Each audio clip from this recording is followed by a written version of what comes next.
Good evening. Welcome to the Thursday, January 4th, 2024 Town of Rome Board Meeting. We'll call the meeting to order. Roll call starting on my left, please. Capel here. Minter here. Jumati here.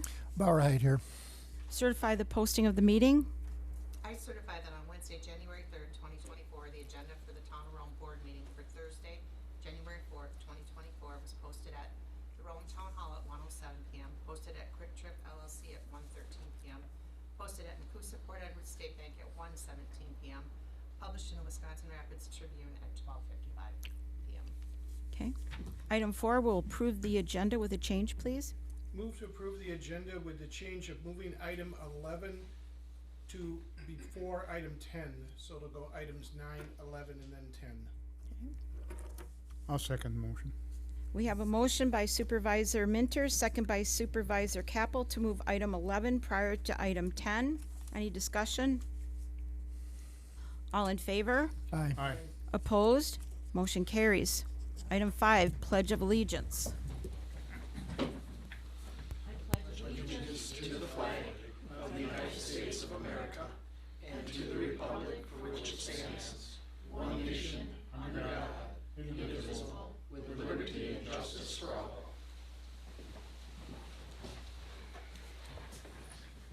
Item 6, we do have some orange cards this evening, or an orange card this evening. So I'll read citizen comments. During the citizen comment period of the agenda, the town board welcomes comments from any town resident, not a member of the town board, on any item not on the agenda. Please know that pursuant to state law, the board cannot engage in conversation with you, but may ask questions. The board may refer the item to staff, a standing committee, or a future board agenda for discussion and action. Each person wishing to speak will have up to 3 minutes to speak. Speakers are asked to submit a card to the clerk treasurer, providing their name, address, and a topic for discussion. The board will also take comment from the public on agenda items as called by the chair, but not during citizen comment. Please note that once the board begins its discussion on an agenda item, no further comment will be allowed from the public on that issue. We have a card here tonight from Mark Lebecki. Please come up and state your name and your address. You'll have 3 minutes for each topic. First one is CWPP and the bulk weight ordinance. Good evening. Good evening. Lebecki, 931 Sussex Court. On December 7th, I addressed this board regarding the fire load in Rome. And I think I addressed it as timber and brush problem around the entire township. And I guess would be addressed as our CWPP policy, Community Wildfire Protection Plan, which has been very effective so far. But at the conclusion of my presentation, I believe Chairperson Jamaji had mentioned that you would discuss it as time goes on. When I asked for a commitment for a year-round collection plan, and would like an update on that. And number 2, with the boat ordinance, I've had a couple neighbors asking me if there's been any other information coming down regarding the wake boat situation. And that's all I have. Thank you.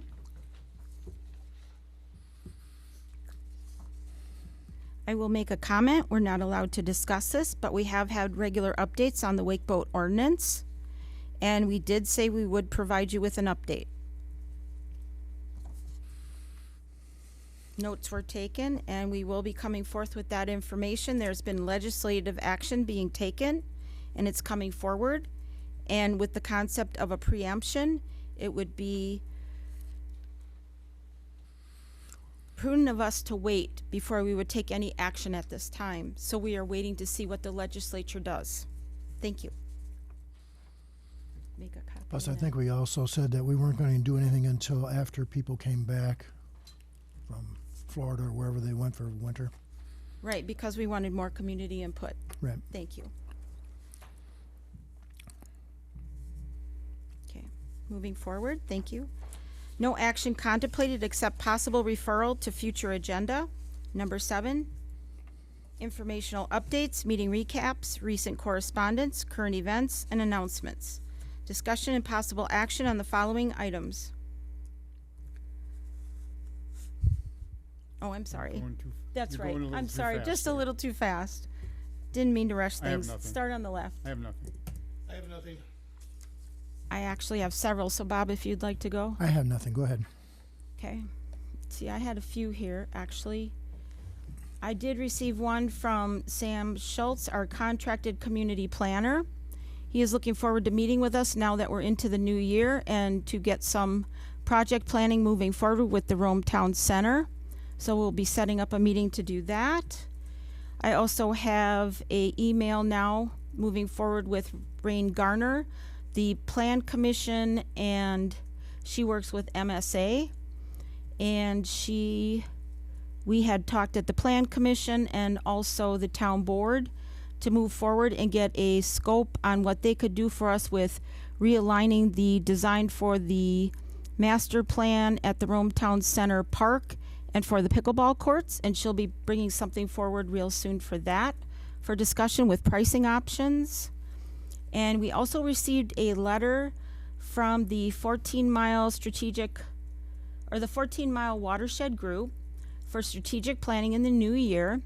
Supervisor Minter, now that we know that 2 supervisors won't be returning and Supervisor Cole is gone for 2 months this winter, Supervisor Minter and myself will be joining the group, taking turns sharing the responsibility as part of their strategic planning process for several months in the spring and working with them.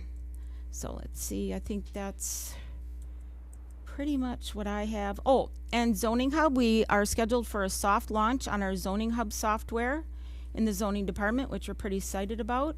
And then we'll be working to start our zoning code audit in early February. So those are all things currently in place.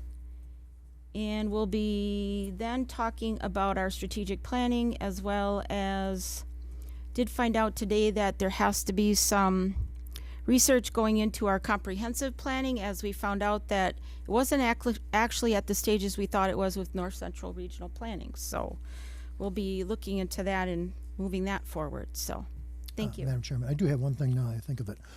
Next week on January the 10th, I believe, at Oh, 10 yes. a.m., we have a comprehensive outdoor recreation plan update, and we're going to be going through the first 5 chapters of our preliminary plan, making any recommendations and changes to those. So that's the first meeting. There will be a follow-up meeting after that, but it's not scheduled yet. Okay. Anyone else?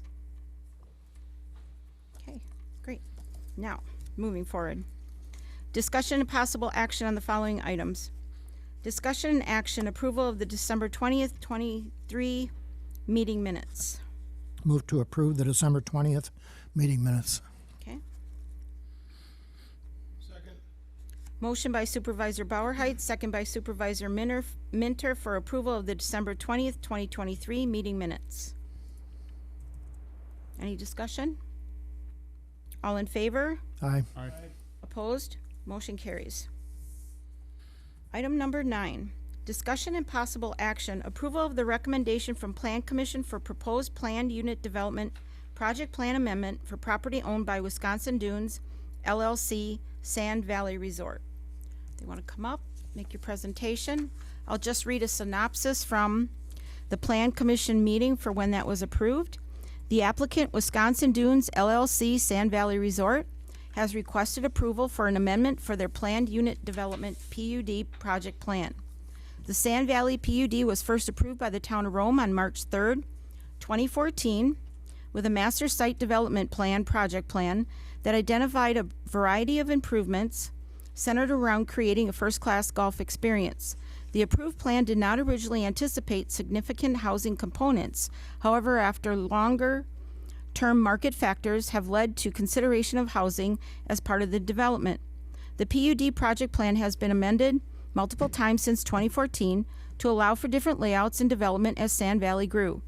The project plan amendment before you proposes a comprehensive revision to the development master plan noting neighborhood zones of development within the PUD closer together surrounding a common area to provide for shared spaces and more concentrated pocket neighborhoods.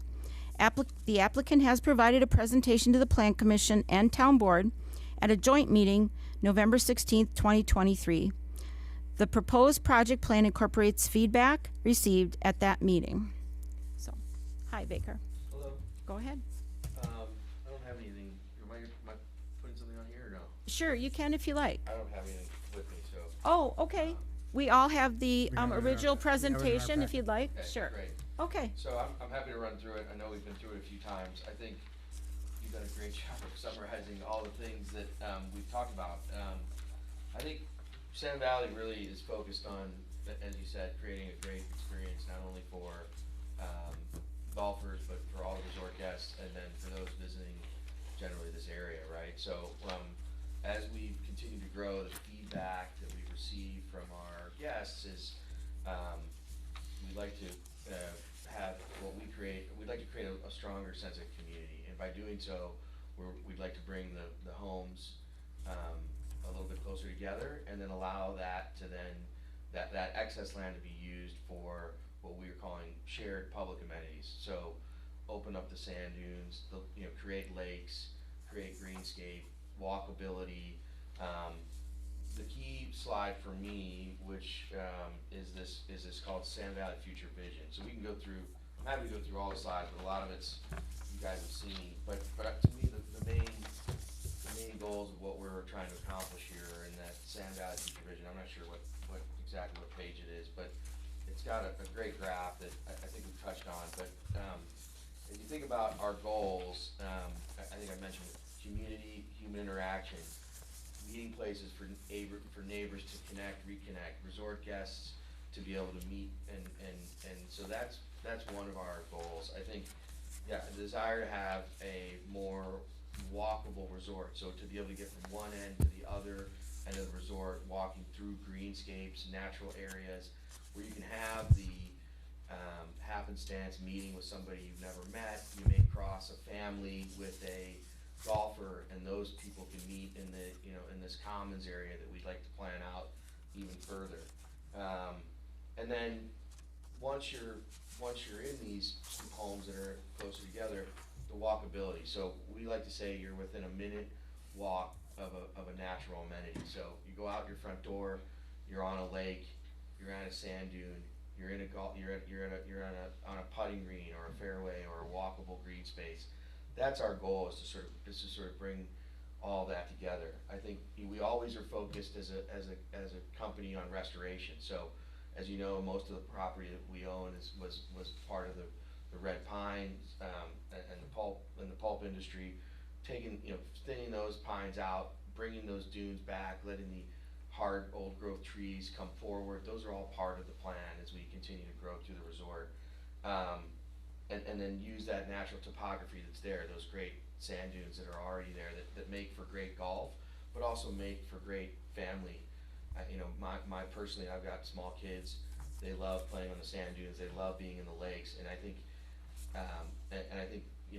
Bill mentioned at one point in one of the meetings, this is feedback we've taken from our guests and our homeowners, and this is what we think is a best plan. Now, the market will eventually dictate that, and that's why we wanted to bring it to you all to see if we can give this a shot. But in our mind, that's the next step for Sand Valley, is to create a family atmosphere where generational people, grandparents, parents, grandkids can come together, not only enjoy the great golf that we've already built and want to continue to build, but also enjoy all the great things that make this part of Wisconsin so beautiful, which are the water, the sand, the trees, all of that. So that's our goal. And then I think, as you talk about density and bringing the homes together, what we think that creates is sort of an energy, right? So rather than having all the homes spread out and having more sort of what we call sprawl, bringing the homes together and having places where people can meet, coffee shop, ice cream parlor, those type of things, a walkable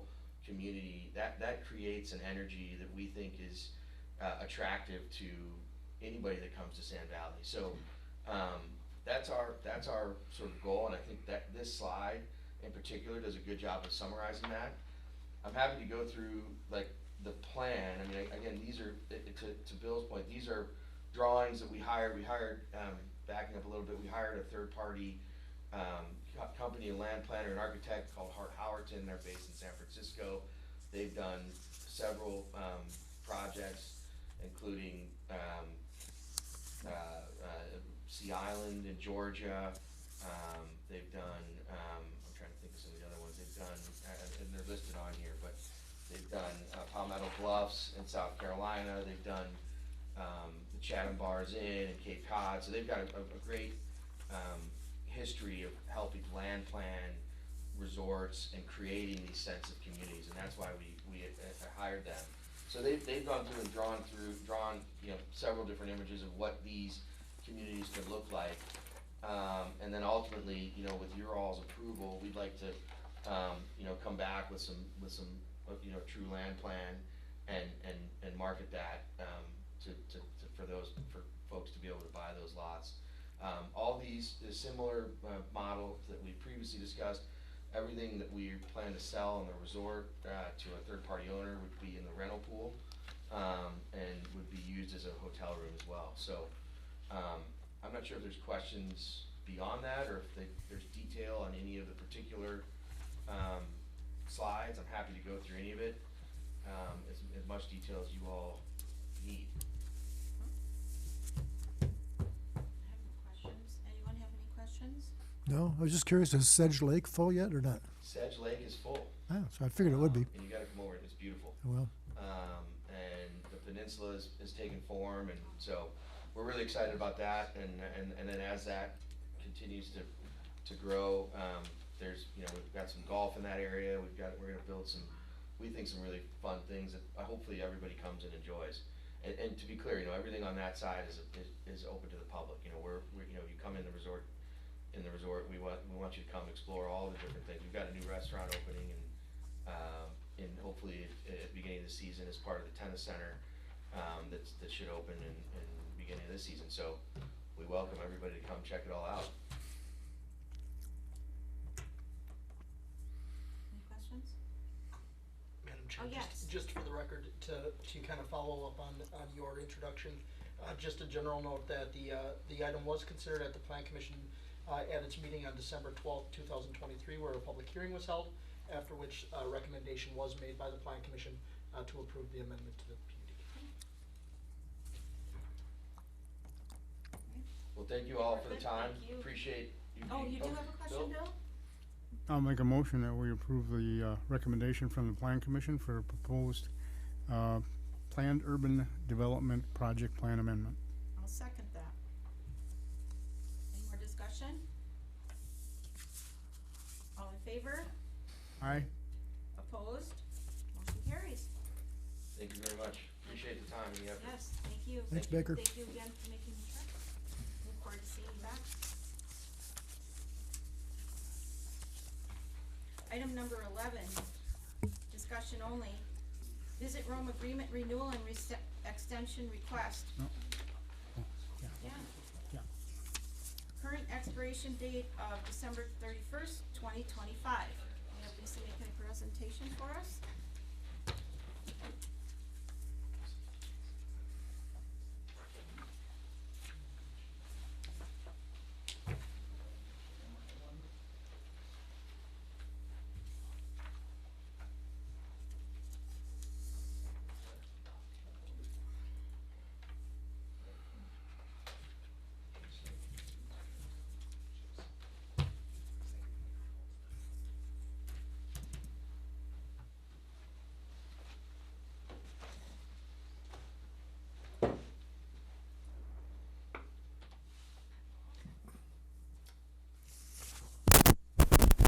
Is it on now? Okay. So for anyone that would like, there is a packet of information up at the front. But reason for the presentation, Visit Rome, we're asking for a contract extension. The packet includes all of the questions that were asked by the town board. So we'll just go through those questions. Again, I don't know how much detail you want to go through, so speed me up if you want to, or slow me down if you need to. So first slide that was asked, the Board of Directors, their terms and qualifications. Just as a side note, there is quite a turnover in the Visit Rome Board this Q1 of 2024. It's noted below the first chart. Jackie Cole, Rob Sigler, Jennifer Parr Murphy, Al Schmidt, and Chelsea Willard all are completing their second and final 3-year terms on the Visit Rome Board. So the chart above reflects their replacements, what the board is going to look like for the next 2 years. Will Backstrom, who is present, is taking over as president of the Visit Rome Board. This meeting that we have next week, we're talking about a VP and our committee assignments.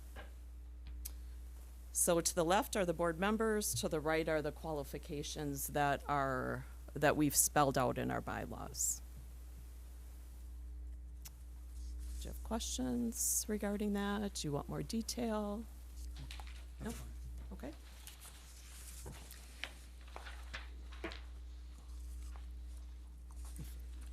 One point, Lisa, Yeah. if I recall correctly, Jackie Cole stays on the committee as an advisor, being past president?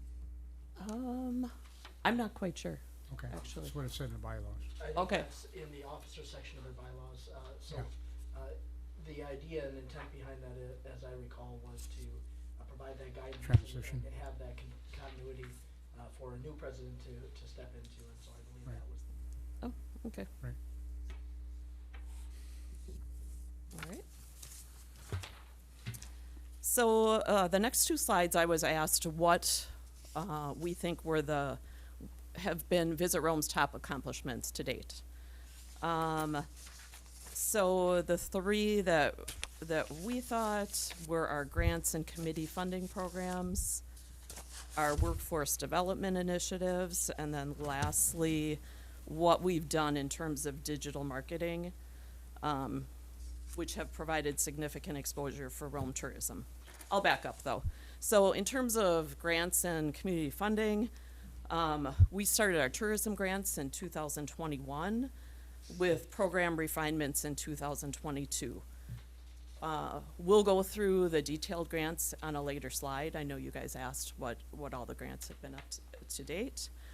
We also started a new business support grant in 2022 that gives a $500 grant to any new business that comes to Rome. We also started in 2022 our event donation program that benefits the nonprofits in the town of Rome. Any questions on that first initiative? Next accomplishment, workforce development initiatives. If you're unaware, Visit Rome received an ARPA grant that we had to use in 2022 that was used for workforce development. We created a program at Mid-State Technical College for a culinary certification. So after that program concluded, there were 5 students that graduated. We've decided as Visit Rome, we've decided to continue that program, which we did in the fall of 2023. We have an additional 13 students graduating with the culinary certification. We've also started a Sponsor a Scholar program, which those students that go through the certification, if they want to continue on with their culinary arts degree, we pay 100% tuition as well as transportation assistance.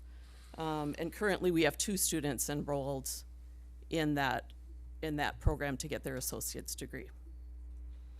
With the Sponsor a Scholar, they're obligated to work in the town of Rome 1 year for each semester that Visit Rome pays for their tuition. And then in terms of workforce development, we have been and will keep exploring other initiatives or other programs. We've looked at agronomy and hospitality. Any questions there? No? Okay. Digital marketing. I mean, I think we've made huge strides here the last couple years. You can see, so our website has really grown exponentially in terms of page views. In 2023, it was over 300,000, which is a 21% increase year over year. For the sake of comparison, I've listed a few previous years, and you can see that traffic to our website has really grown. A lot of the reason being our paid Facebook and Google campaigns. We have an events campaign that we continuously are showing events in the town of Rome. Those fall off and come on as time goes on. We also do a lot of seasonal campaigns for fishing, trap shooting, deer cues, and just, come to Rome for the summer type of campaign. Those programs are administered by Advantage Marketing, but managed by Visit Rome. In terms of social media, we have over 5,800 Facebook followers and about 1,500 followers on Instagram. Organically, we're doing about one post every day. Jillian Alegna and Chelsea create that content. So that does not include the paid advertising that you would see. In 2023, we organically reached 1.6 million on Facebook and 182,000 on Instagram. In terms of our email program, we've grown the email database to over 16,000. Last year, we sent over 500,000 emails with a 27% open rate. We do a weekly email, May through November, and a bi-weekly during the off-season. Again, that program is administered by Advantage Marketing, but managed by Visit Rome. Hey, Lisa, Yes. you talked about segmenting the email database. Did that ever get further down the road? It has not. It's still on my list. I'm sorry, I didn't hear the first part. Yes. The segmentation of our email names. Right now, they're all in one big bucket. We do a little segmentation, the names we've captured through sports shows versus golf shows, but those names could definitely be segmented further, and that's something that's on my project list. That's something I think the town of Rome could do a better job at. When people come in here to buy or apply for a building permit or have any interaction with the town, I think we ought to capture their email address so that we can give them announcements and things like that on an ongoing basis. Because that's really grown, especially for Visit Rome over the last couple of years. Sure. Yep. We've captured a lot of our names through not only the trade shows, but we've done a few big giveaways the last couple of years, so have gotten a lot of email addresses that way as well. Any questions on digital marketing efforts? Nope.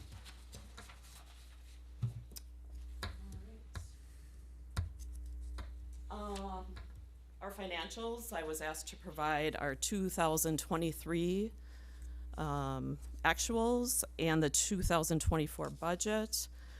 Being so early in the year, our 2023 really isn't finalized yet. I've included a forecasted final in your packet on the spreadsheet.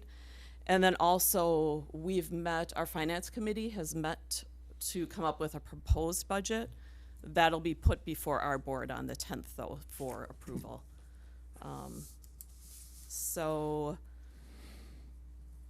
how much of this would you like me to run down, or is it you're fine just looking at it? Okay. Okay. The one thing I wanted to point out is a new category for us was bandshell entertainment. We've actually already booked Southbound and Copper Box for this summer. Thinking there, the concerts provide a really good opportunity for fundraising. We did a Art Stevenson concert this past summer with Dove's Nest as kind of the facilitator, or they were doing the fundraising. They raised just shy of $11,000 for their organization. So Visit Rome paid for the entertainment, but they booked the food trucks. They got all the raffle baskets. They had donation boxes. So, thinking Visit Rome could, again, with these concerts, we could co-op with a nonprofit to do the same kind of thing while providing entertainment for the town. There was a question that did come up last time. I think Nick brought it up.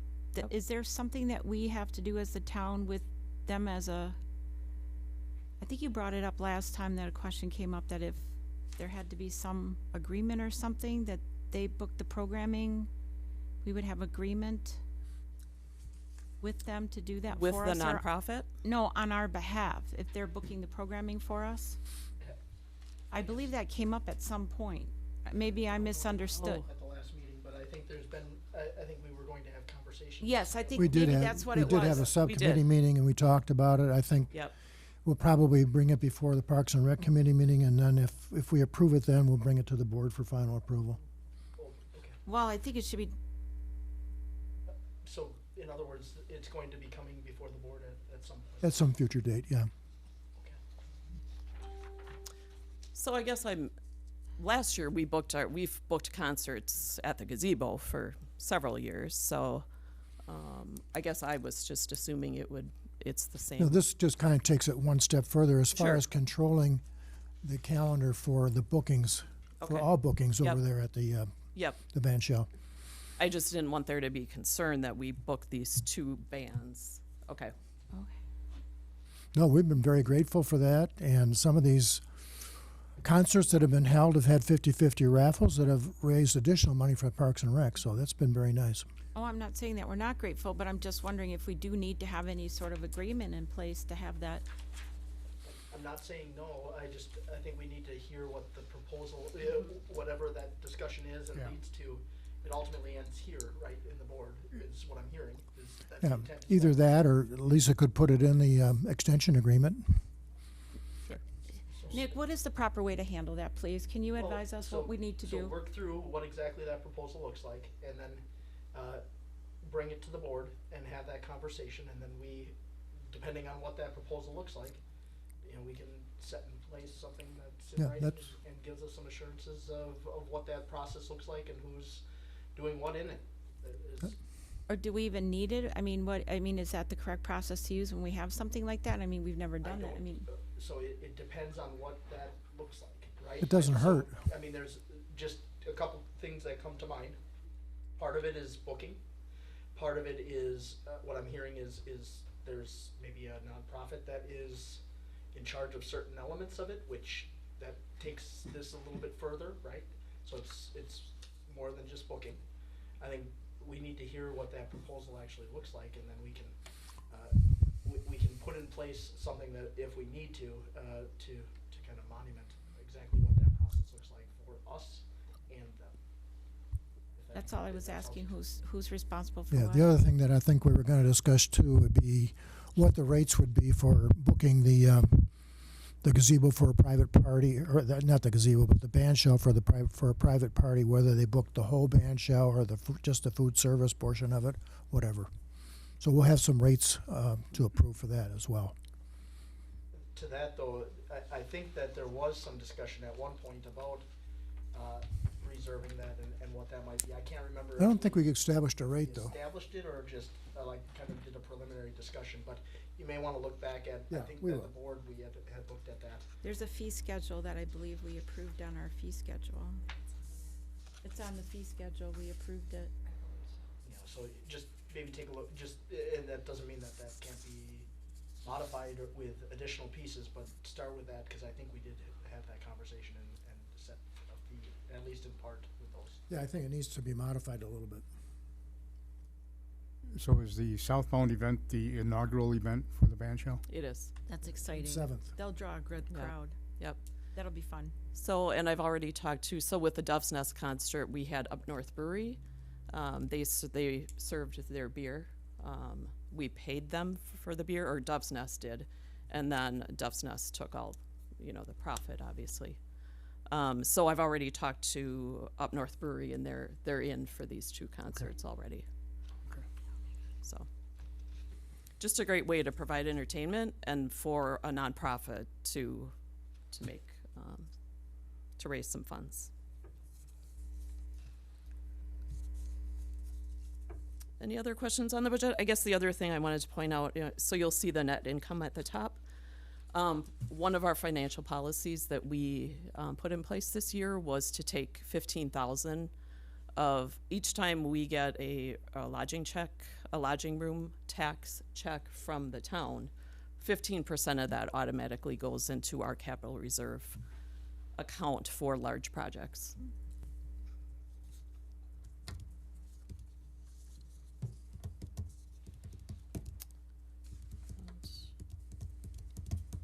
Any other questions there?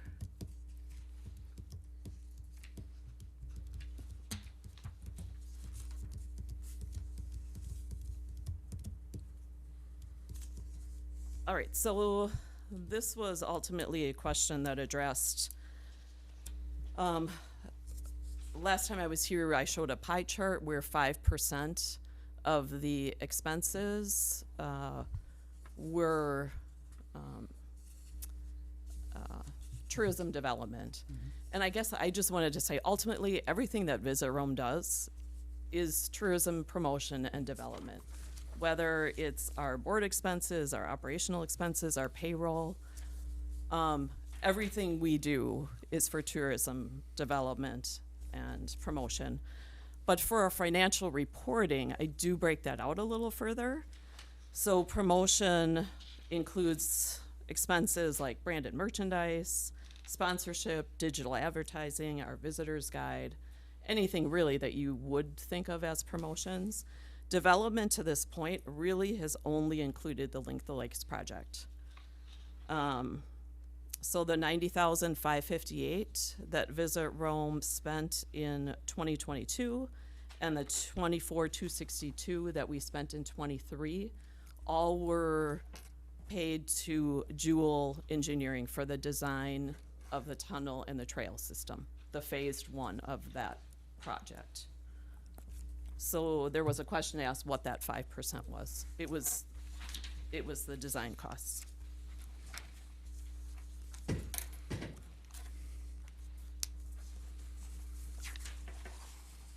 So I was asked to list the tourism grant awards that Visit Rome has given out. So again, we started the program in 2021. We really refined the program in 2022 because we were getting more requests. We needed the criteria to be spelled out a little bit better. But you can see in 21-22, we awarded about $148,000. I'll let you peruse through that list. I don't think I need to go through all those, but if you have any questions as to why or what the project really entailed, please let me know.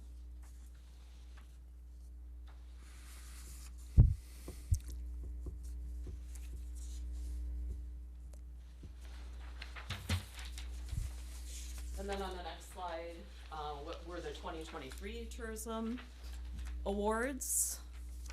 So that was this year, the awards. They necessarily haven't been paid out yet. They have 1 year to use the funds. There was one question regarding the Lake Camelot Property Owners Association Beach Restoration Grant. You guys someone wanted the details on that grant? I understand. Okay. and I can get you the application if you're further interested, but basically it was shoreline restoration that would provide a safer, cleaner, and improve access for visitors. The total cost of the project was $63,000. Visit Rome, they asked Visit Rome for $15,660. They applied for a DNR surface grant, which I'm unsure if they've received those funds. Tri-Lakes was involved. I don't know if through funding or labor. And then they had local labor that was going to help with the project. So was that all at Camelot Lodge? Yeah, it was in front of Camelot Lodge. All of it? Yes. Okay, that's where the grant was for? Yep. Okay. So it wasn't for private beach clubs or anything like that? No. Okay. No. And they were trying a new solution versus the riprap that's commonly used around a lot of our lakes. The acronym is SOX solution. So if you were interested in that. Okay, thank you. And I just wanted to mention, Visit Rome is really recognizing the importance of healthy lakes in the tourism equation. We awarded this spring, Lake Arrowhead a fishing habitat and stocking grant for $15,000. And then also the town of Rome, as you know, the Walden Park vegetation restoration grant for $5,300 this fall.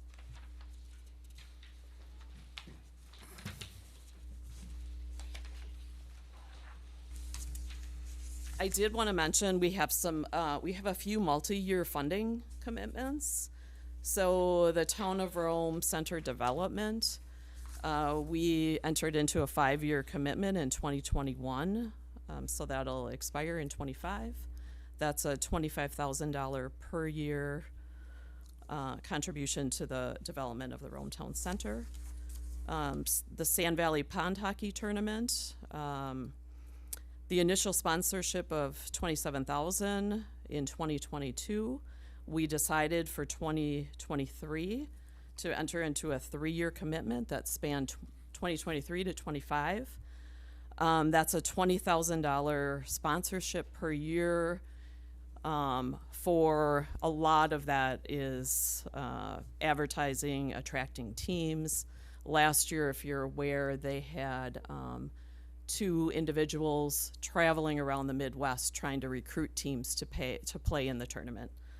$7,000 also is for refs and scorekeepers for the event.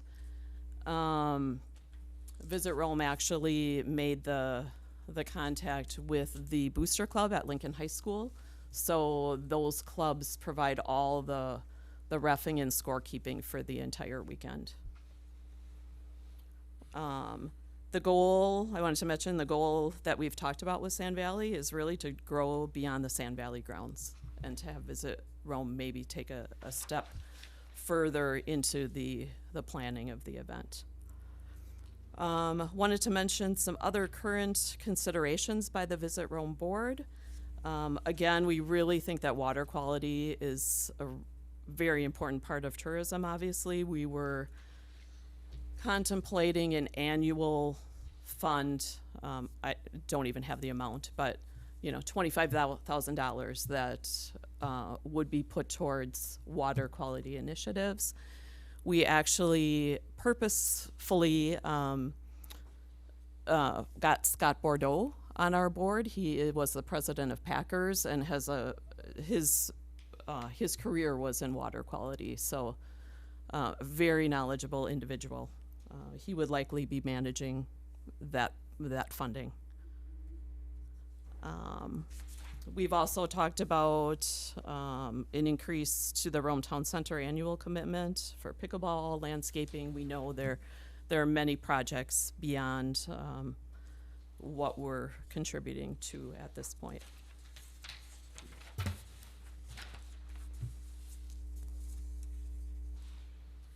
I was asked about regional collaboration with other tourism entities in this area. Quickly, I'm just going to go down this list. We're a member of the Adams County Chamber of Commerce, the Wisconsin Rapids Chamber of Commerce, which is the heart of Wisconsin. I talked to them. I mean, we don't have monthly meetings, but I've talked to Meredith many times, the chamber in Rapids.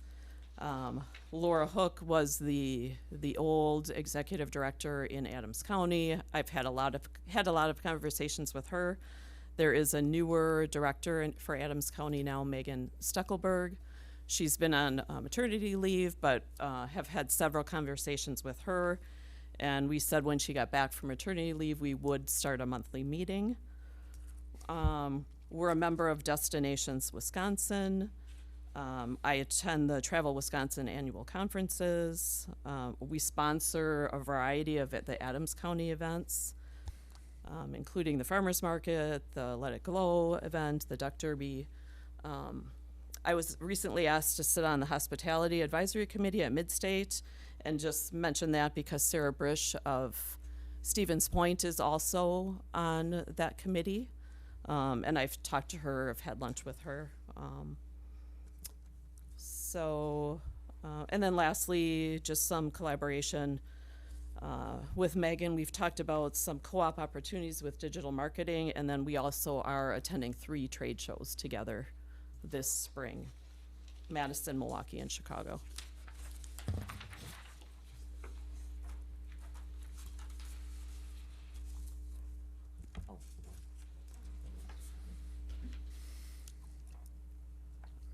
So our strategic focus, I know the particular question asked for a 3 and a 5 year. I don't think we have that in place to that detail at this point. I have been working with Drew Nussbaum probably the last 6 months on a more formal strategic plan for Visit Rome. But I have kind of gotten the highlights on these next few slides. So since I've started here, the main focus has always been to strengthen Rome's position as a shoulder season destination.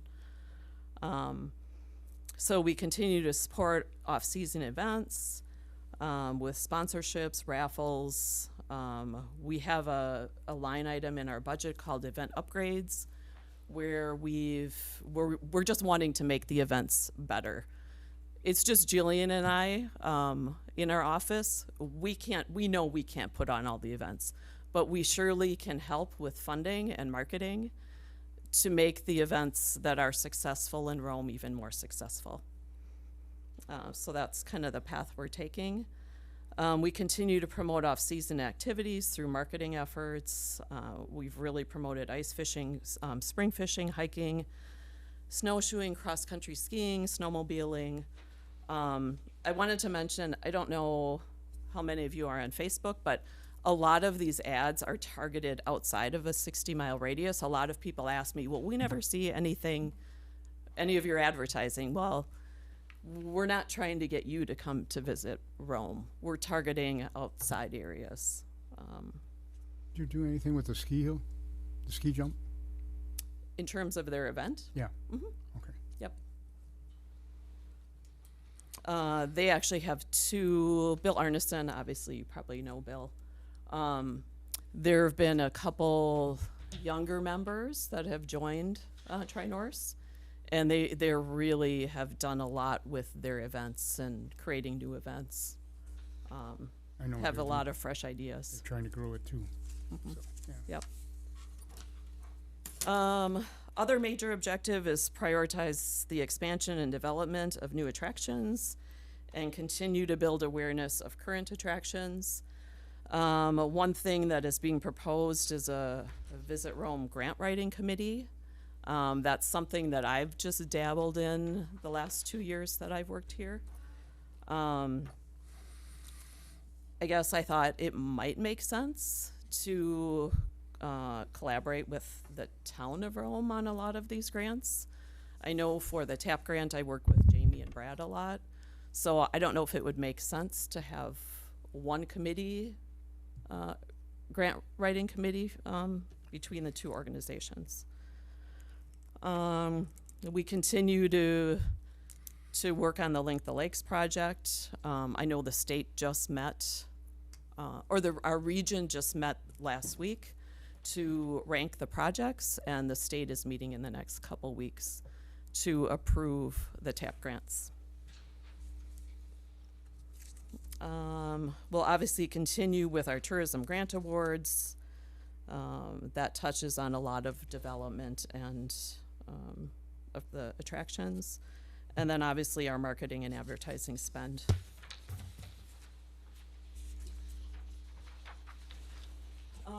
Third major objective is to support the development of new events and continue to build onto the successful ones. I've listed all the 2023 sponsorships and what we call event upgrades. Again, you know, Jillian and I can't put on all these events, so it's just a perfect relationship to help with funding and the coordination of these events. We're definitely involved with some a lot more than we are others. Christmas in Rome, the Halloween events, the Mini Mutter, we've been extremely involved with. And some of the others, we just write the check for the sponsorship. For 2024, I don't know if you're aware, the WTA is celebrating their 125th anniversary this year. So we've already committed to, on top of the pig roast that we do every year, $5,000 for a fireworks display that they are going to promote to the whole community. They would really like more people to come and see what they're about, and we're thinking this anniversary could be the vehicle to do that. Also $1,000 for Walleye Days. That's an event that there is trying to be reinvigorated by some of the people in Rome, including Tim Mitchell at Rome Outdoors. In terms of events, we help a lot with the marketing of events. Jillian creates a lot of the flyers. We get the events into our digital advertising campaigns, our Facebook, all of our social media. We've done a lot of volunteer coordination, and we will continue to do so. As I mentioned, for pond hockey, we also have that same booster group help with the Mini Mutter. Online registrations for a lot of these events are done through the visitrome.com website. For things like the Mini Mutter, the wine event, Roman Fest.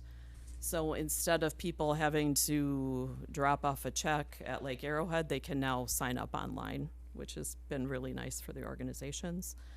And then obviously we continue with our tourism grants. Next major objective, assist Rome stakeholders in cultivating a strong, stable, and sustained hospitality workforce. We've kind of touched on this, but we're creating a workforce development committee on the Visit Rome to be part of the Visit Rome organization, continuing with our culinary education programs and expanding into other programs. We've also talked about providing a bonus for anyone that is seeking employment in Rome, you know, maybe give them a $500 bonus if they stay for 6 months. This is just an idea at this point. It would definitely need to be developed.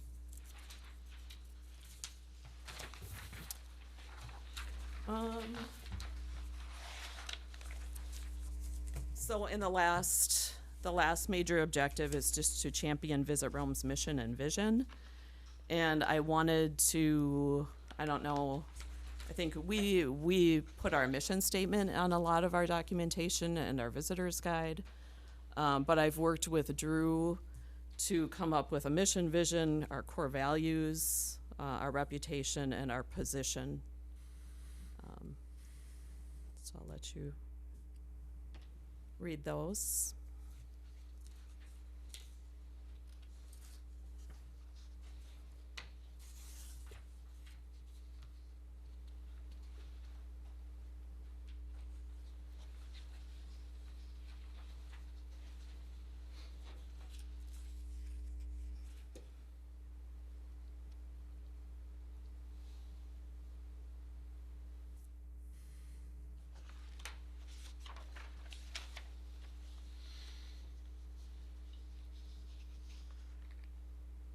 And then as you're finishing that up, I was asked a question about visitor tracking and research. Our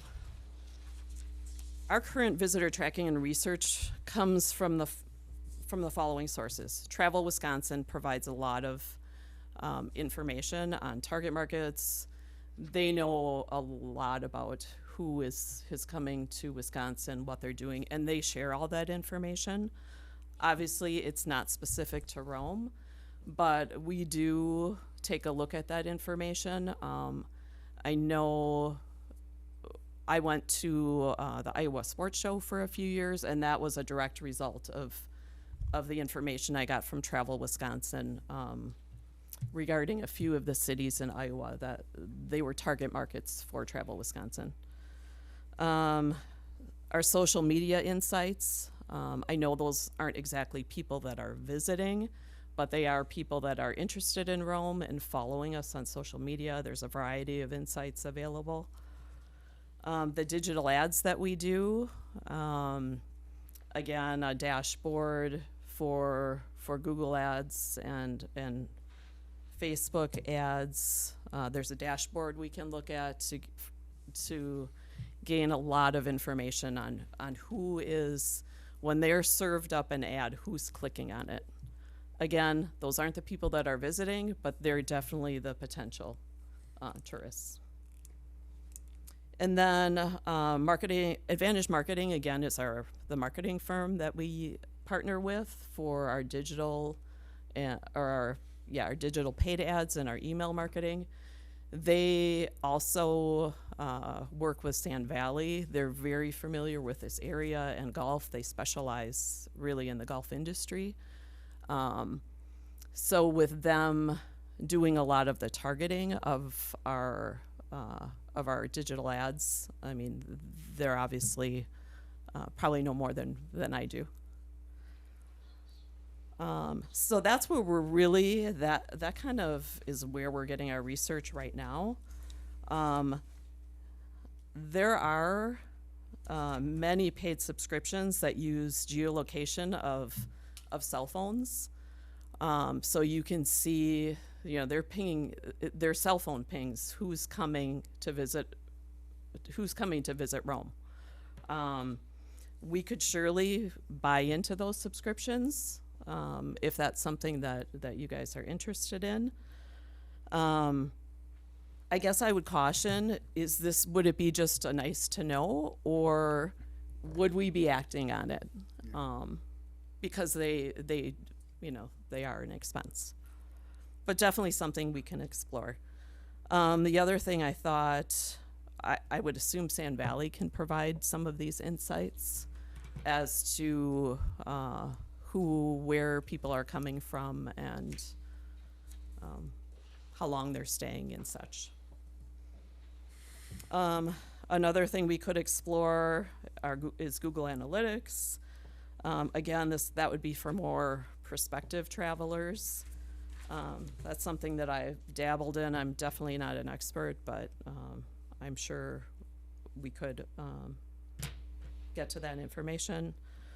And then just, we could definitely do more formal market research at Visit Rome. So.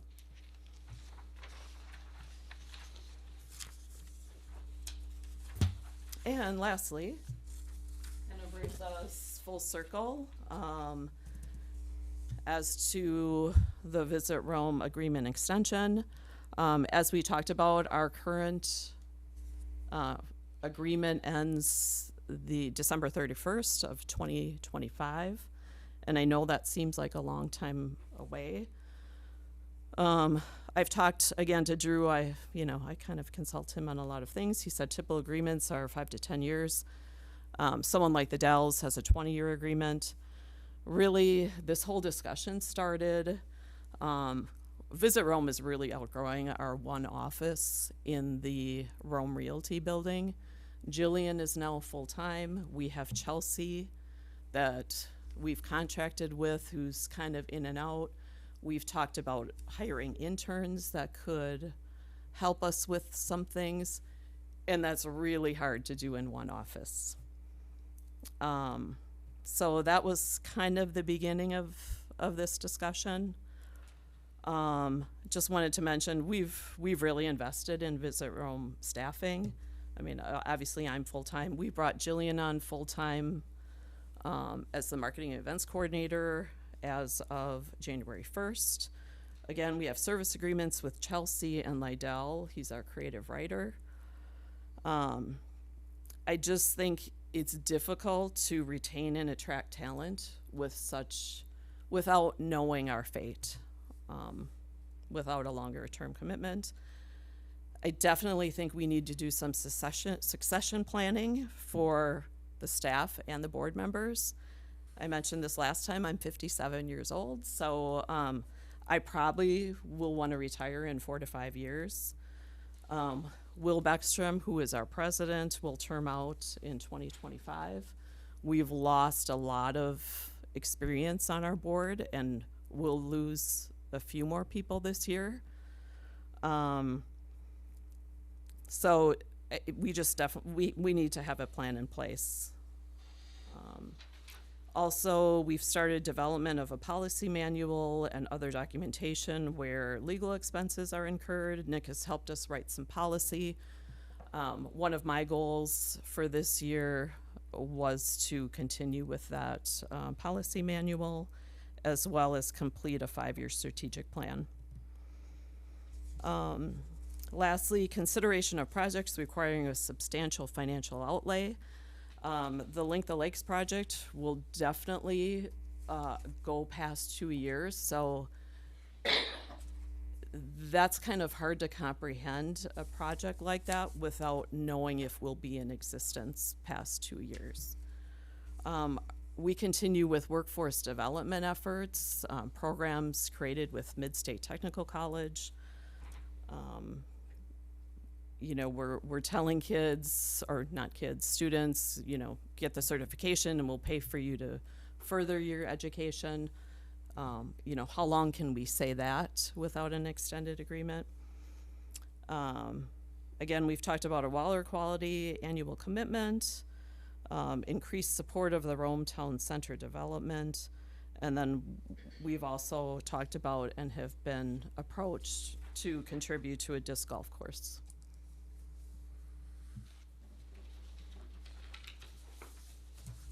I know that was very lengthy. Any questions? Comments? Where do we go from here? I do have one question I came Okay. up with this afternoon. Maybe it's a little long, but Okay. maybe you can help me with it. And they actually your last statement here kind of leads into it. It's a combination of collaboration here, but as the town works with its other partners and contracted specialists, which we, worked on this in 2023, contracted specialists on economic development, Yep. especially like in the Rome Town Center and other areas of town. How does Visit Rome see itself collaborating with us and our other partners on economic development? Because you're foraying into some of those areas as you develop your future initiatives, as you state here, according to your bylaws and presented plans here tonight, to ensure we're working in sync. I mean, I guess number one, the logical one is funding. Do we have discussions? Do we meet? Do we talk about some of the same things? I mean, do we collaborate on some of those things? How do we ensure that we're doing that? I guess as those meetings are occurring, I would love to be part of those meetings. Okay. And I think, tourism and development, I mean, they're just completely hand in hand, whether it's, it's the chicken or the egg. You need some of this business development to promote tourism. It's just a cycle. So I do think we need to work hand in hand. I don't know if that answers your question, or, can think about further initiatives, but. Does anybody have any questions for Lisa? No, I think mine Yeah, have been answered. Pardon, I'm sorry. Mine Bill. were answered. Yours were answered? Okay. Yeah. Anybody else have questions? Yeah, I'd like to just thank Lisa for all the work and support that you guys have done over the last 4 or 5 years, especially your support for Parks and Rec. I'd like to also thank Jillian for her help in our park signage. She's done a terrific job. We've got that started, and I think probably be able to finish it with one more meeting. So, thank you. And actually, I just wanted to expand on something. So, again, the location of our offices was kind of the starting point of this discussion, and we do have a nice opportunity to enter into a long-term lease. With that long-term lease, the owner is willing to do a lot of remodeling to the building. Without that long-term lease, he would not be willing to do the remodeling. So he's not going to do it for a 1 or 2 year commitment. What's the terms of the lease that he's asking for? 5 years. Okay. It could also be, in addition just to Sorry. offices for you, a Rome Visitor Center as well. Starting Oh, as right. soon as you would have a commitment from the town? Right. Obviously, we can't enter into a long-term lease without an extended contract. So he's asking for at least 5 years. Yep. And Lisa, to piggyback on some of that too, you know, as we look at our workforce development initiatives, we'd like to expand that beyond an associate's degree. And we simply can't do that until we have certainty that those funds will exist beyond 24 months. So the current two students that we have in that associate degree program might be our only ones until we get to that point. And so workforce development, you know, as many of you who know me, is like my chief initiative, and, you know, it's something that I'm very passionate about. And finding ways for students to enter our profession of hospitality without the significant burden of financial constraints. Hospitality is not the gravy train of going and getting a law degree or other degrees. And so, you know, it's one where if they can enter without that financial burden, they're more likely to stay in the community and continue to provide value to the residents and visitors of that community. And so a stable workforce will allow development to continue. And it's one thing that really poses this barrier as we look forward to how long is this level of growth stable. And so that's where we're at. We're open to any different types of workforce development that might serve a need to the larger community.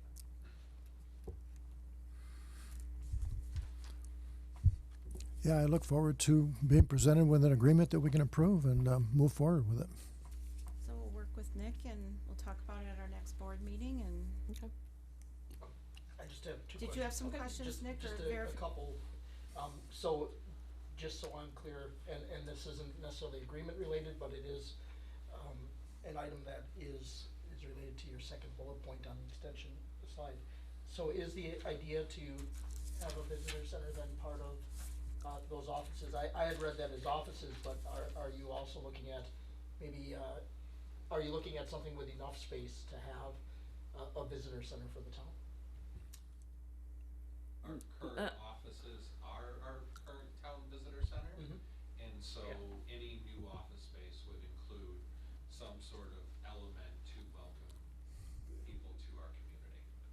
Okay, yeah, and I guess my question, I understood that part as well as your current space was kind of the visitor center, but you're also talking about one office, right? And it's not a lot of space that you have right now for, that, and maybe, as you would develop a location, to serve also as a visitor center, it might look a little bit different if you're developing it from the ground up. Right. This location that we're thinking of leasing would provide 3 offices, a large conference room, an area for all of our materials, brochures, as well as some of our branded merchandise. And then the other question I have, so our current agreement goes through the end of 2025. Are you looking at an extension from that date, or are you looking at basically putting in place a new agreement starting this year or next year or? It would be from the expiration date. Okay, so you're looking for a 7-year agreement from 1/1/2026. Yep. Thank you. And you know, it's the offices, these kind of ideas build onto each other. The offices, the workforce development, the staffing that we really need to think about beyond, you know, even 4 years when I retire. I mean, How many people are you thinking? I mean, do you have some concept of what you're thinking? oh no, it would just be, I mean, it's just to replace me. Okay. And maybe, you know, as the budget grows, the work grows. So that's why we brought Jillian on full-time. I mean, we could easily bring on probably another person. I know in your first presentation, I mean, we're anticipating our room tax by growing by 16%. Right. You know, so. I mean, a lot of the Thank you programs for are in economic place. Development, pardon? A lot of the programs are in place. You know, it isn't a 1-for-1. If we grow 100,000, we need another person. But as new initiatives are created, we definitely, I can see us adding another person in the next couple of years. And frankly, our board is pretty involved currently. I mean, Jackie Cole is just, I mean, she isn't just a resource for an hour every month. This is a very active board that is going to have a lot of turnover this year. So losing almost some of the workforce with that board moving on. Okay. Thank you very much for all your Yep. effort and work. Yep. Thank you for a great presentation. Thank you.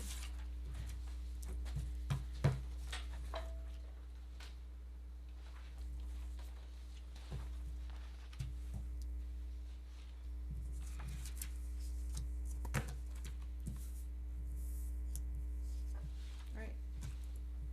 Number 10, discussion only, town administrator recruitment.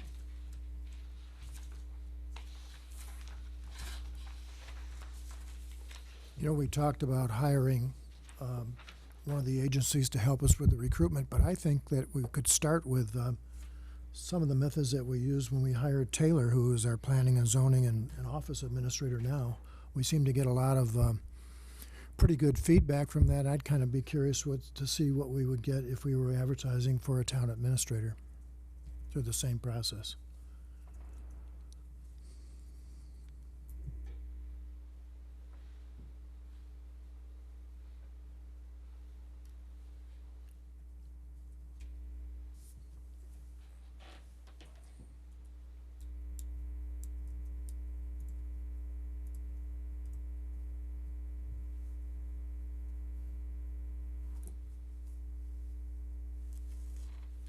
Yeah, I think this goes back to some of our earlier, well, way earlier questions.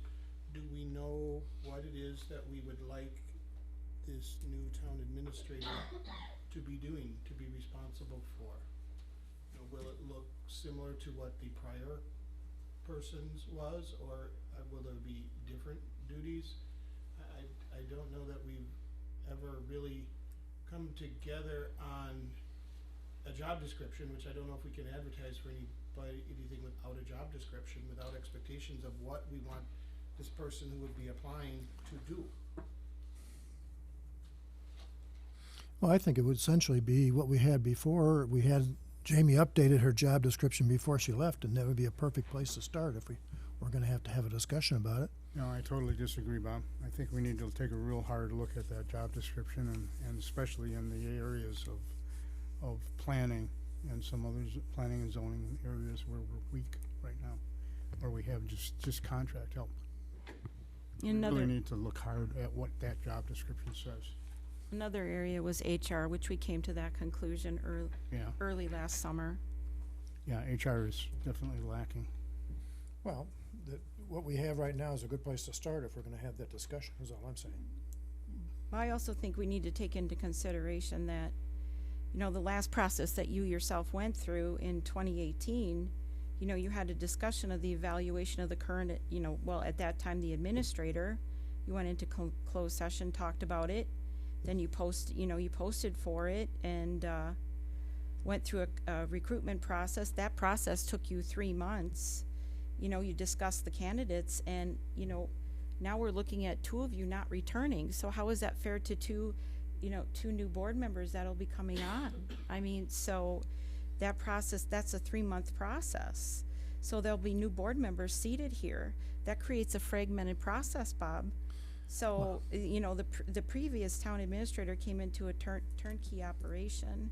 And now we know that we have some things that we're working through with an interim administrator. So we have a clerk treasurer that's being trained. We have onboarded some newer employees that we're working through competencies with them. And I just think we need to allow ourselves some time to finalize those processes, finish up other projects that we're working on, and really think this through and do it the right way, especially with 2 of you leaving us. Well, obviously, you don't think that it's important to hire somebody and get them on roll in a timely process. I mean, we've been talking about this since before the summer, and we still haven't really done anything except talk about possible additions to the job description, which we haven't really sat down as a committee and reviewed and decided what we want to add to it.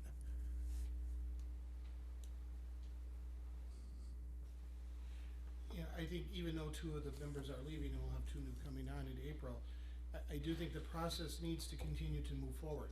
Because if we wait until April when the 2 new people are on board, then we're talking in another 3 months. Okay, April's 3 months from now, then we have another 3 months. Now we're in July, peak season, when our interim administrator has his police duties that peak out. You know, I think the process has to continue to roll forward, and I think we do, if we're going to look at the job description, we need to do that sooner rather than later. Oh, Probably should have done it back in the fall, but we had budget. We had a lot and on all our the rest. plates. We had a lot, but now's maybe a good time to put the discussion of what do we want the administrator of the town of Rome to do? Start there. Once we know that, then we can decide, okay, now we know maybe what we want them to do. Now, do we advertise before April? Do we advertise after the election in April? That's like 3 questions down the road. You know, I think we need to Look at the look at the description. description and Agreed. I hate to say throw in another meeting, cause I have enough other meetings to go to, but either dedicate a significant portion of a regular town meeting to that discussion, or expand our time and only focus in on that one question, separate from the other 10 or 12 or 13 items that would be on a given agenda, and then don't add anything to that agenda. If we have a separate meeting to craft a job description, that's the only topic that we talk about at that meeting. We don't talk Well, about Yeah. paying bills or approving a resolution. 'Cause I we've think had we a should- couple of meetings where we've had things on the agenda that were specified for that meeting, and all of a sudden 9 things more, and I know they come up, but we have to We have a lot to restrain do. ourselves. We have a lot to do. I think But we should start with the modified job description and have each of us submit in writing what we think ought to be added to it. And then have a Before we meeting. even do that, I'd like to hear from the interim administrator on what he's found in that office and what his suggestions are for going forward. My suggestion would be that you look at a consultant from the top to the bottom, put an RFP together to get a consultant. Do you need a full-time zoning administrator? Do you need a zoning administrator / town administrator? What kind of government do you need? Because this was not turnkey. I agreed to take this interim position thinking that it was gonna be a turnkey operation, and it's anything but that. There's plenty of staff members that can tell you that if you wanna talk to them, but I did not get a turnkey operation here, and I'm not gonna discuss in a open session meeting the issues, but I'd be happy to go over them with you in a closed session meeting if that's what the board desires, but I would consider that, problems here. I would suggest that we do it the same way that you did it in 2018. I would suggest that we follow the agenda like they did in 2018. You discussed what the town administration was like when Mike Miller was here, previous town administrator. They went through and evaluated what the administration was like at that time.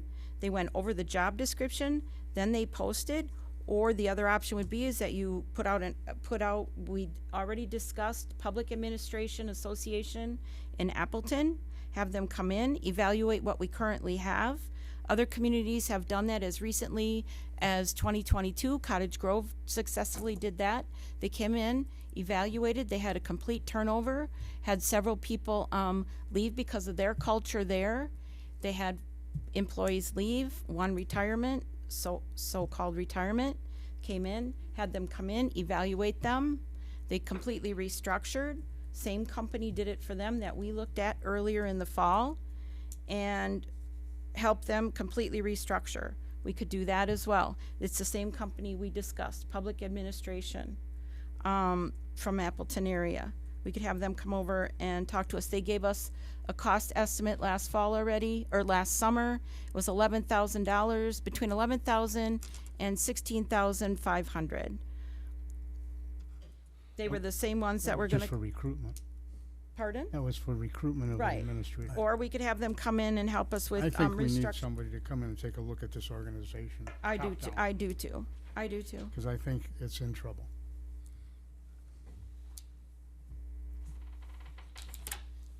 I guess I don't see it that way. I think we have enough expertise between the five of us on the board here, plus our interim chief here, to sit down and go through what we've been doing in the past and what we need going forward. And I think, Bob, we need to go into a closed section at our next yeah. meeting to And hear then from the talk to 'em chief on then. what he found in that All right, office. let's do Fine. that. Let's Okay, Let's do that. let's do that. That on the next agenda. Okay. Then we'll Let's- move let's open forward in that everybody's order, eyes. because that's what the process you went through last time.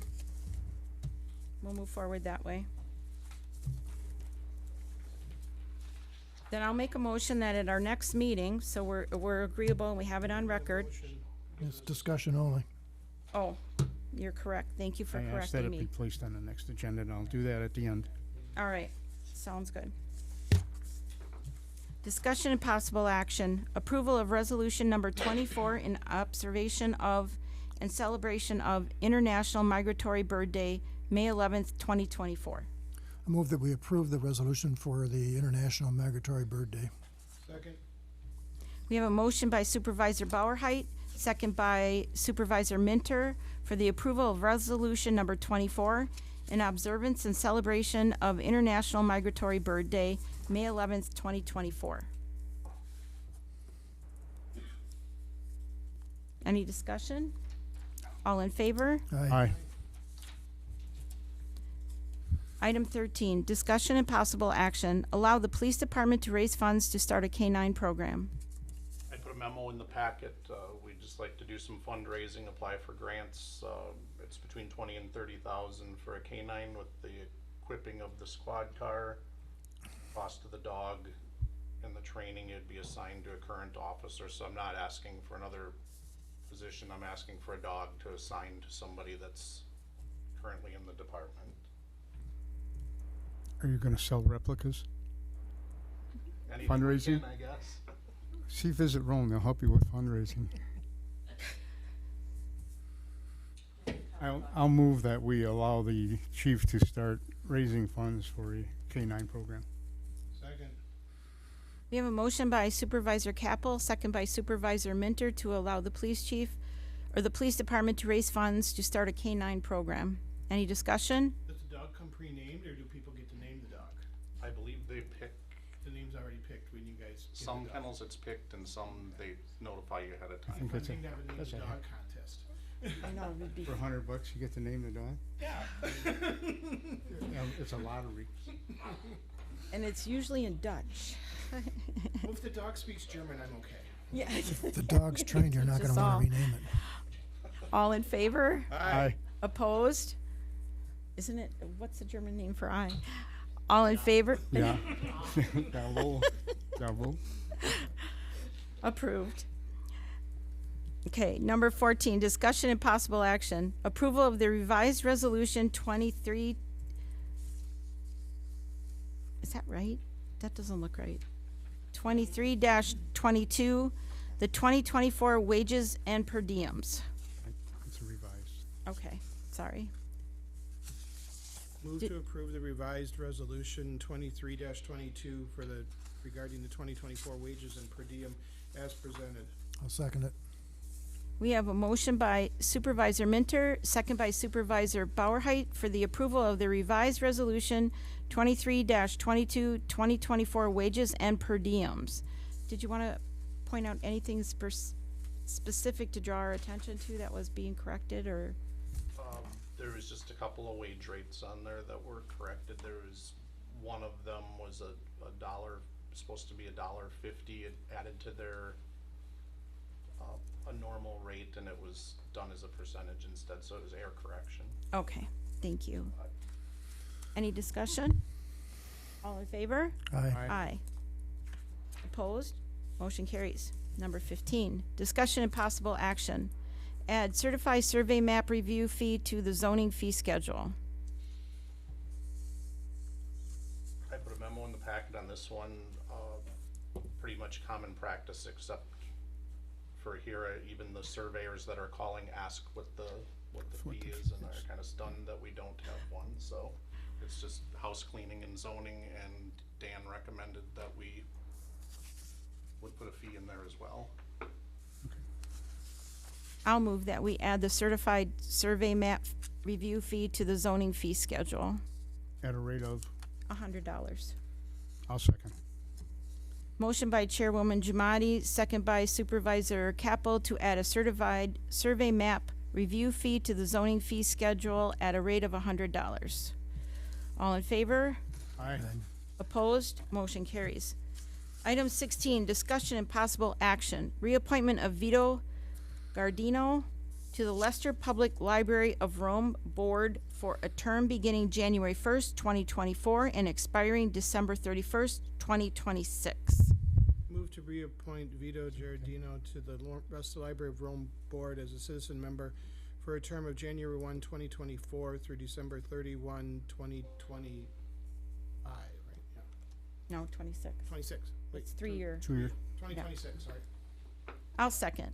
Reappointment of Vito Gardino to the Leicester Public Library of Rome Board for a term beginning January 1st, 2024 and expiring December 31st, 2026. Any discussion? All in favor? Aye. Aye. Opposed? Motion carries. 17, discussion and possible action, snow plowing, policy procedure, and cost of plowing all roads versus plowing main roads. We have documents in your packet and information. Brad, did you want to come up and share any information or discuss it with us, or any questions for Brad? Yeah, I'd like to get 2 numbers from Brad. One for plowing all the roads versus one for plowing just the mains. I don't wanna have to go through a bunch of numbers to figure it out. I think he provided it here. Well, give me the 2 numbers, Brad.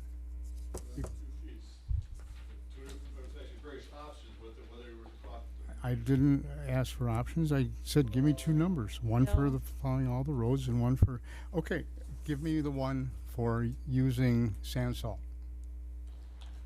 Sand salt for all roads? Excuse me, I'm just a asking minute for though. 2 numbers. Just a One- minute, just a minute. Brad, could you please come up to the microphone so everyone could hear you? And then could you please discuss politely with one another? And then, can I just ask one simple question for you, please? Yep. I had asked you about Badger Avenue. Can you please tell me, because I have a hard time, is that purple? Yes, it is. Thank you very much. Now proceed. I'm looking for then the cost of plowing all the roads using a sand salt mix versus plowing just the main roads, sand salt mix.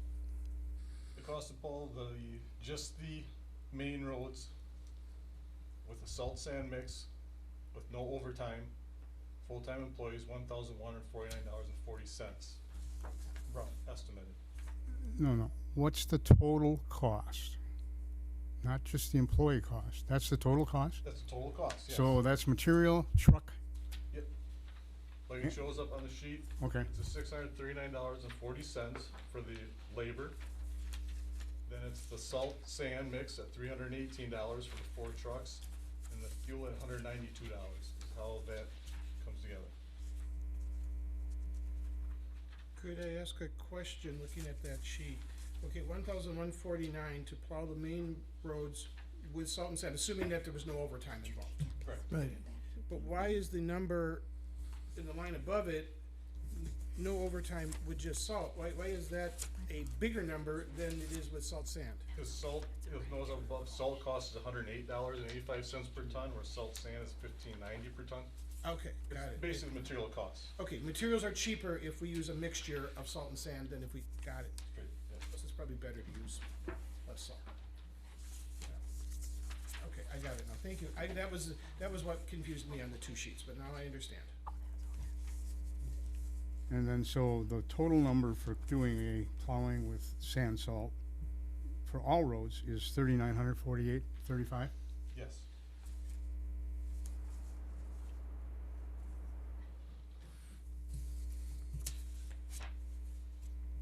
Can you please tell me what the column ILC, Incidental labor costs, that is your, basically your benefit package for each employee. okay, thank you. Incidental labor costs. Incidental, thank you.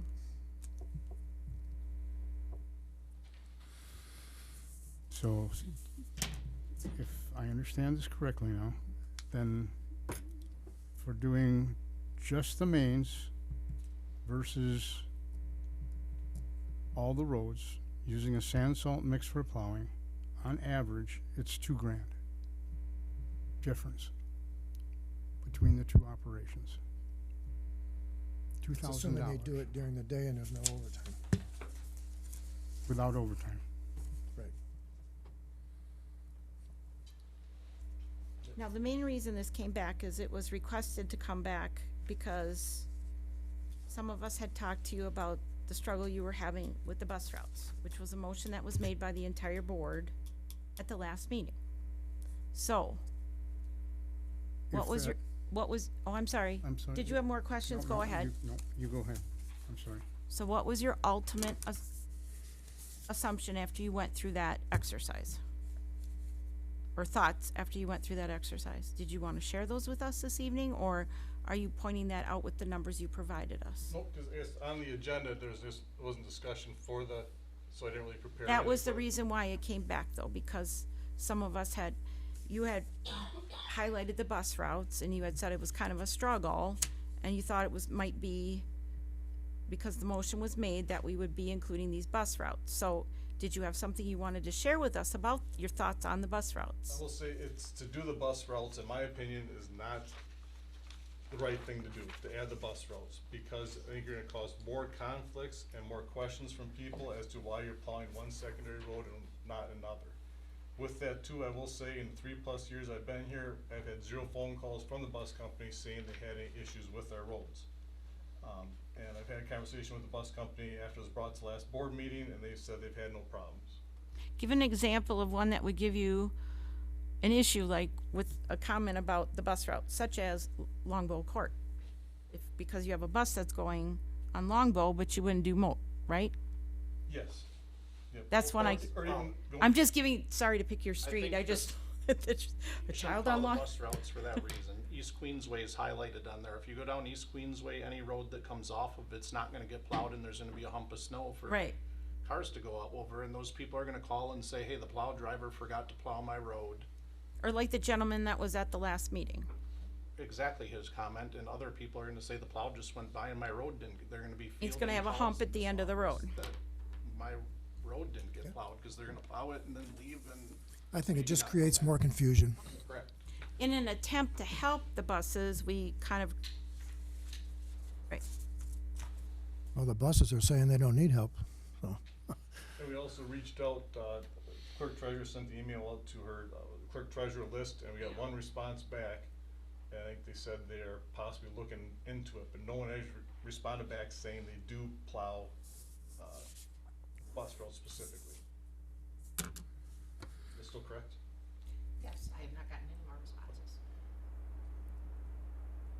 So if we look at an approximately $2,800 difference every time the plows go out.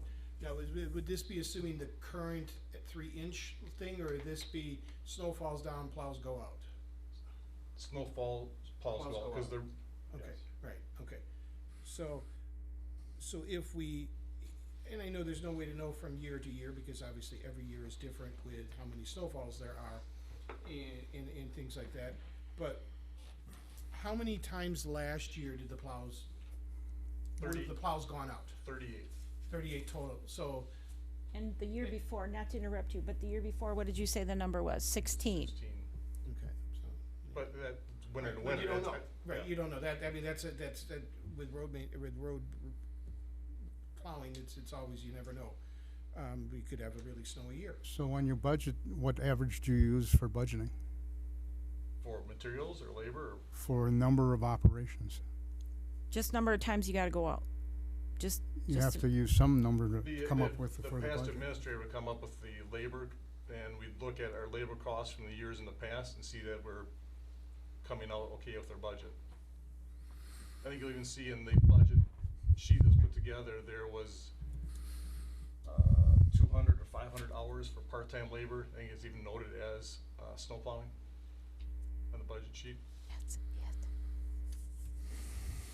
At budget time.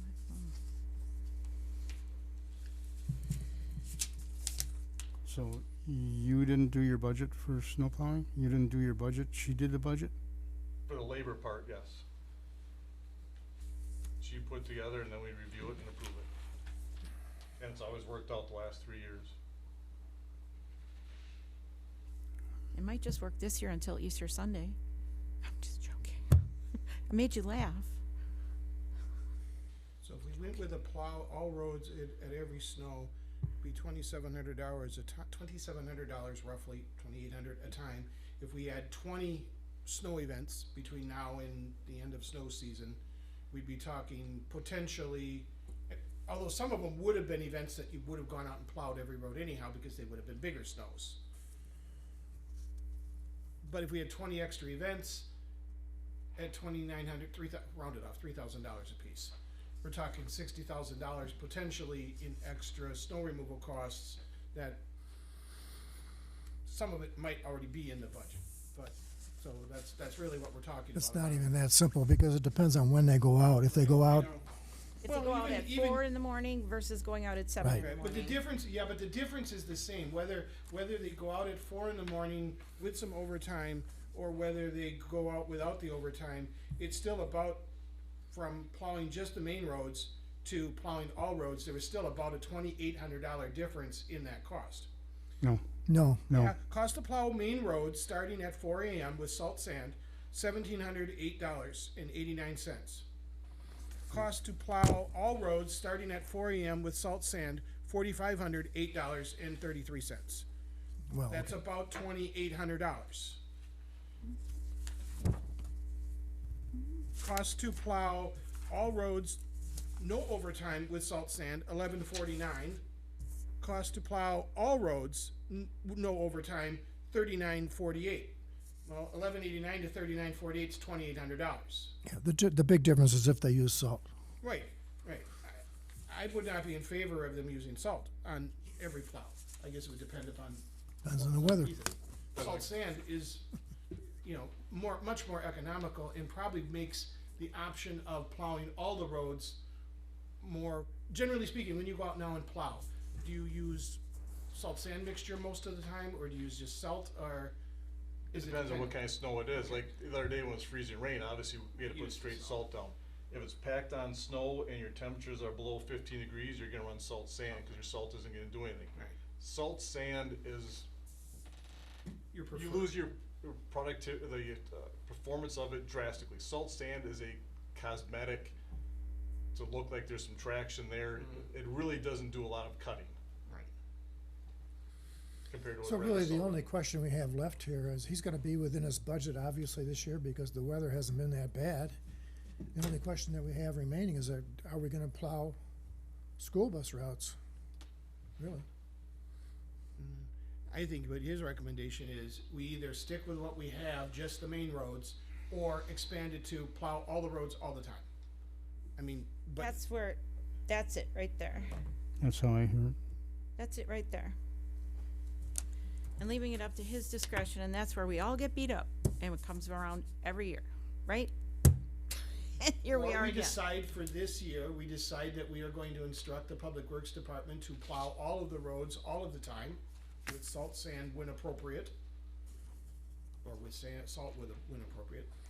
And we could have to look at it at the end of the snow season and figure out how much money did we spend on snow plowing this year, and how does that affect what's gonna go in the budget for next year. Based on a history of based on a history of snow operations annually, which we'll work on. How's that sound? Does that sound like a plan? One thing I just want you to also consider, that we're kind of missing out on, is by going out and plowing every single time, is the wear and tear and depreciation on the vehicles. You're adding extra hours and miles on those. Our cost, we're obviously gonna go through more snow blades, plow blades. The cost of these trucks right now, to get one of these replaced, is about $250,000. How many are in the capital, which is on our list of things to do, in the capital improvement plan? Because I know several of your trucks are really, really old, right? And we need to replace them soon, so you have a chance of getting newer trucks sooner. That was a joke. Yeah, the cost of a truck, everyone Are gonna knows is keep going outrageous. up. Yes. I just don't understand why we are continuing to dwell on this. Why can't we just rely on what we've done in the past, which is to have our Public Works Director make a determination based on the We're weather actually and the having a conditions? constructive conversation here, Bob, because we're trying to Just get think to a it's point. It's not really timely. It's nothing that needs to be done right now. Actually, I personally think it is, because right now the weather is cooperating with us. Right. And he does need some new trucks, and now it's a new year, and 5 months from now, we're gonna be starting a budget.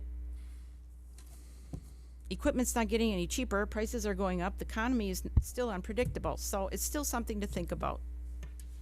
That's my thought, but I don't know, Brad, it's up, I mean, And was this discussion and he not gave s- us good numbers to work Well, with. and was this discussion not stirred by those couple of snow events back in December? Yes, One snow event. One snow event. one snow event, But every time there's a snow event, this comes up. we're still gonna get, so either, let's just make a decision, either we Yes. keep what we have, and then we face the wrath. Well, how many This- people of- called of- in December, would you say? To me personally, I had nobody contact, I had no one call me. but others did have people contact them. I had 5.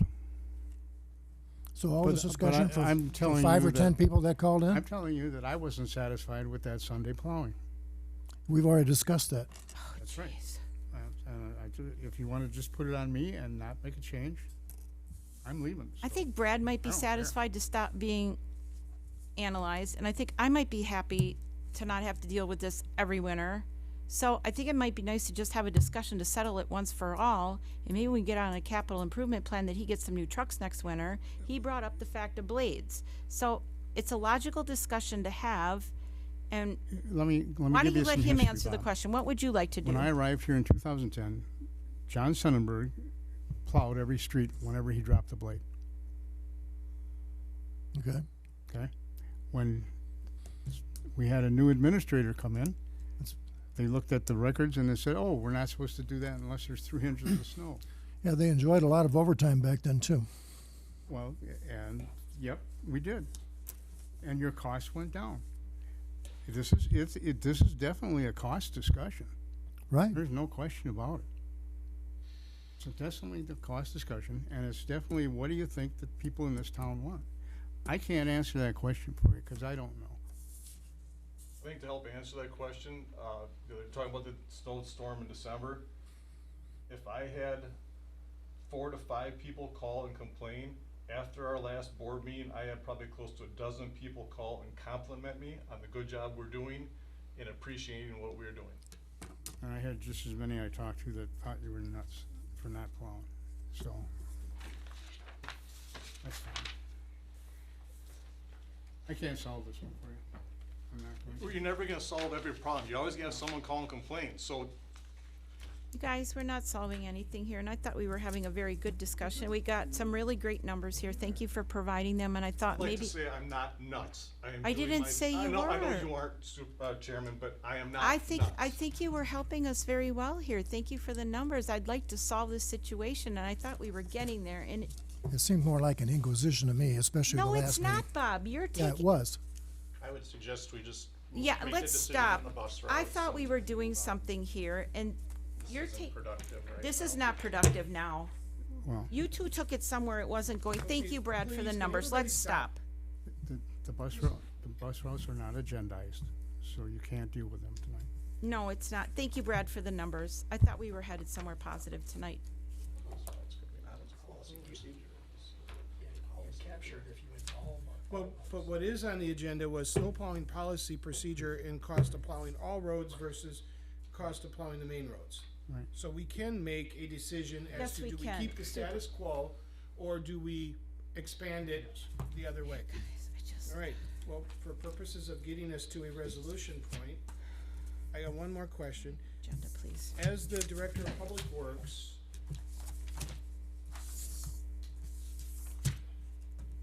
do you feel the current plow every road if there's more than 3 inches of snow and only the main roads if it's less than 3 inches, do you feel that that is working? Putting a number to it is not working by saying 3 inches. Okay. Because 3 inches of dry fluffy snow is different than 3 inches of Okay. wet snow. What You would ha- be, what would help you as the Director of Public Works be able to effectively make a decision as to when to roll the plows? To basically just trust my judgment of 20-plus years of doing this. Okay, And I will say, if people also want to question, look up the Cedar Rapids snowplow policy. I think you'll see very good examples of how they word things that they don't go out and plow every road every single time. They do. This is not something out of the ordinary. then I will make a motion that for the remainder of the 2024 snow plowing season, that the policy of the town of Rome is to allow the Director of Public Works his discretion in determining when the snow plows roll. I will second that. We have a motion by Supervisor Minter, second by Chairwoman Jamadi, to allow the Public Works Director to determine when the snow plows will go out after a snow event. Does that summarize what you said, Supervisor Minter? Yes, because I'm assuming that would also include the discretion of using either salt or salt sand. Yeah, I'll second the motion. I did already. We have a sorry. motion, we have a second. Any more discussion? Yes, I think that's the most cost-effective way to manage the problem in terms of equipment, in terms of Discussion using ended. salt. Wait, no, All in favor? he's still having discussion. Allow him to finish speaking. Let them please. finish. Thank you. I thought I had the floor to begin with. I think that that's the most cost-effective solution in terms of wear and tear on the trucks and plow blades, the most effective use of our labor force, and also most effective use of our salt, whether it's salt only or salt and sand. So I'm all in favor of it. Thank you. All in favor? Wait, Oh, sorry, I'm sorry, I didn't. Comment, are the bus routes, I would think Attorney Flanagan would agree, is a part of the procedure. Are they in or out of this motion so that that's taken care of if we get a snowfall? I believe that would be included, correct, in the way No. we made our motion? It's not in the motion. Attorney- It would be to the Public No, Works it would be Director. his discretion. Yeah, that's to his discretion, so that's included in the motion, I correct? heard all plowing operations for 2024 are to. Perfect. So that's included, correct? Yep.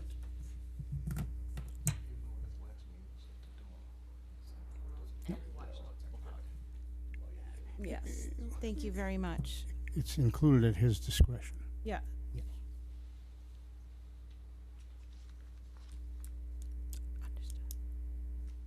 We good?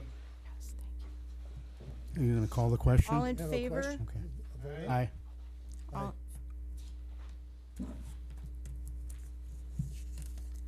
Dates and items for future agendas and meetings. Next agenda items, we'll have a closed session regarding the town administrator. Well, the agenda items will build themselves out. Next meeting date and time will be January 17th, 2024. That is a Wednesday to accommodate Supervisor Minter's education and meeting schedule. Thank you for that. I That will appreciate be it. at 5 p.m.